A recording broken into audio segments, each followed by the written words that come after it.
Live from downtown Detroit, Local 4 News at 6 starts now. Drivers met this morning by snow-covered roads, leading to double and triple the normal commute times. And it's looking likely Friday morning's drive will be a repeat performance. The good news, once we get through midday Friday, things should start to settle down. Start things off at 6 with Kim Adams here with the winter weather advisory issued for some of the viewing area, Kim. Well, 1 to 2 inches of snow shouldn't really affect the morning commute as much as it does, but it certainly does around here, especially recently with those temperatures so low that the salt just doesn't work very well. Right now, we have a few flurries out there. It's nothing big, but those secondary roads, a lot of them have not been plowed, and the temp is below freezing. So there could definitely still be some slippery spots, especially in your neighborhood. Now let's talk about tomorrow morning. 10 o'clock tonight, we go under a winter weather advisory. Snow starts around 1 a.m. From the south to the north, it will be the heaviest in Monroe, Wayne, and Washtenaw counties. It goes until 1 in the afternoon, and then a winter weather advisory kicks in tonight at midnight for the thumb with lake effect snow. They'll get the most snow tomorrow. So here's the timeline. Snow moves in anytime between 1 and 4 a.m. Between 4 a.m. and 11 a.m., snow showers and a slow commute, and then the lake effect snow happens between 11 and 8 in those northern counties. Tomorrow. So we start the day with snow. Temperatures remain well below normal for this time of year in the 20s, but another blast of Arctic air just in time for the weekend. We'll talk about that coming up. All right, Kim, since more snow is coming tomorrow morning, we are extending our forewarned weather alert coverage once again, whether it's school closings, traffic trouble like we saw today. Join us starting at 4:30 a.m. and stay tuned for updates on air and online to help us get through this next round. Snowplow scammers making their move as Old Man Winter has been packing his punch lately. And now that the snow season is underway, some snowplow scammers are moving in. Tonight, help me, Hank, with a new warning from the Oakland County Sheriff. Our consumer investigator, Hank Winchester, is live. Hank. Yeah, and unfortunately, these scammers have already moved into different neighborhoods within Metro Detroit, targeting seniors, taking their cash. Listen, if you're one of those people that don't like to do the shoveling yourself, you like to hire it done, we just want you to have this information so you can be safe. The snow is here and crews have been busy, clearing a path for many of us. For some, that means hiring a crew to clear your driveway or your sidewalks. But now, we're hearing about snowplow scams. How do they work? Well, they're going door to door. They're asking you for payment in cash. The full season, they want paid in full. But it's better for you to ask for references, get referrals from your neighbors and friends, and contact police if you've been scammed. This scam on the radar of Oakland County Sheriff Michael Bouchard. There's the daily person that comes up and, really doesn't have the equipment or the wherewithal, and so don't pay them in advance. Yeah.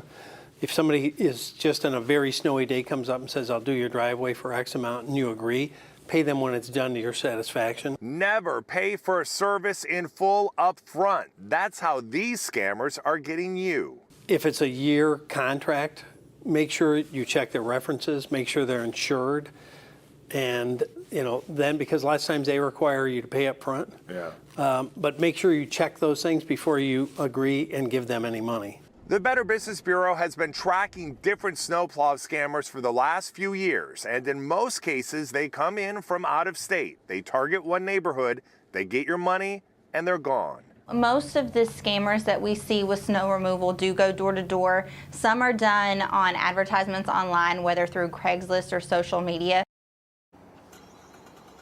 Back out here live now. Listen, there are many snow removal companies that are out there that are just great companies. They do this tough, hard work. We appreciate it. Unfortunately, like with any industry, there are a few bad apples out there, and we just want you to be safe.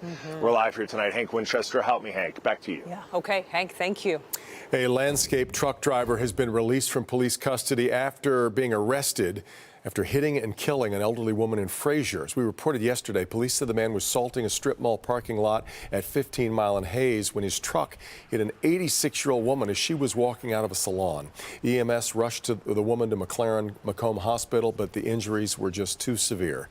The man taken into custody is a 45-year-old man from Warren. He's been released. No charges have yet been filed, but the case, we're told, remains under investigation.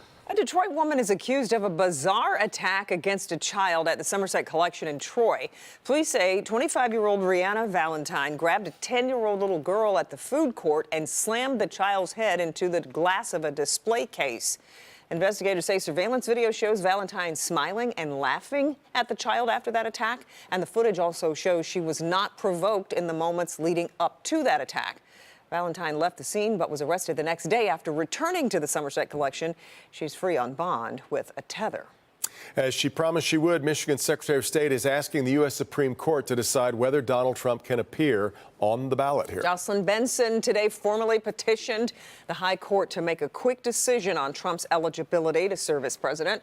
Mr. Trump's ballot status has been challenged under the U.S. Constitution's 14th Amendment, which bans insurrectionists.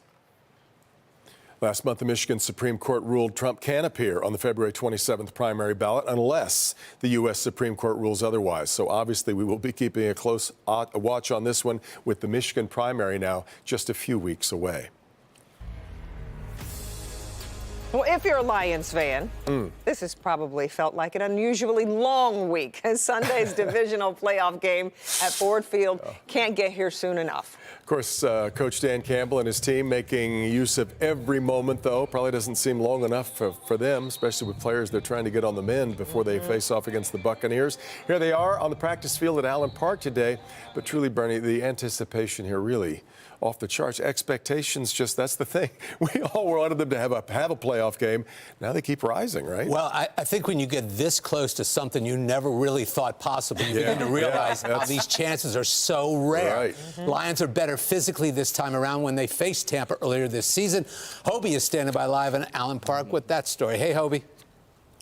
Hey, what's going on, Bernie? Yes, the theme in the locker room today was these are two completely different teams this time around compared to when they met in Week 6. That's certainly the case for the Lions. In Tampa, they did not have Brian Branch, and they played a majority of that game against the Bucs without their top two running backs. But here they are, healthy and ready to roll, one win away from reaching the NFC Championship game. When you're talking about the playoffs, there are no days off the closer you get to kickoff. Lions back at work getting ready for the Bucs, bracing for another epic outing at Ford Field.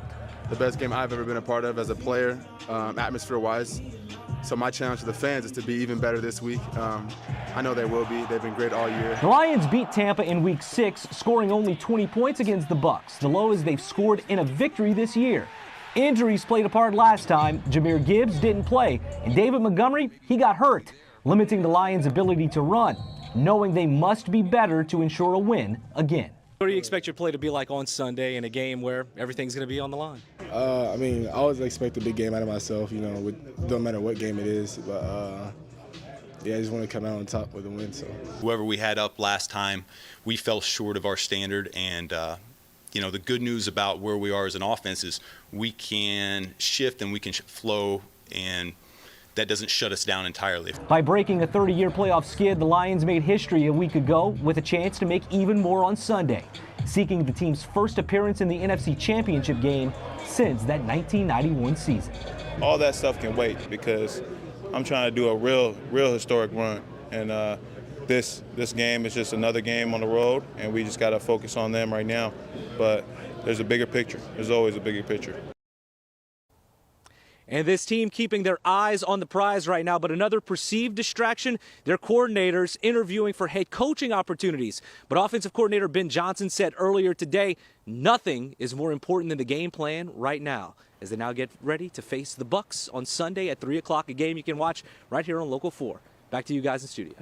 All right, Hobie, we appreciate it so much. And all of a sudden, all things Lions seems to have popped in value, from tickets to parking to memorabilia. And today, a rare piece of Lions championship swag went up for auction. We sent our business editor, Rob Maloney, over there to cover how it went. A lot of action on this, Rod? Well, it was an auction, and professional auctions being what they are these days, some of it was online, and there were a few people in the crowd. We're told that the snow kind of kept the crowd down to a dull roar, but there were people and there were bids. This is the ball. A couple of dozen signatures on it, but displayed this way, we can only make out three names for sure. Jerry Reichow, number 80, a wide receiver. Number 52, center Frank Gatsky, and quarterback number 18, Tobin Rote. The 1957 Lions won the NFL championship long before they came up with the Super Bowl. To show how long ago it was, check out the cigarette in the Briggs Field locker room celebration.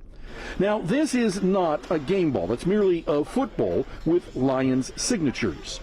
As we get started, I'd like to start it off at $3,000. $3,000, $37.50 is okay. How about $4,000?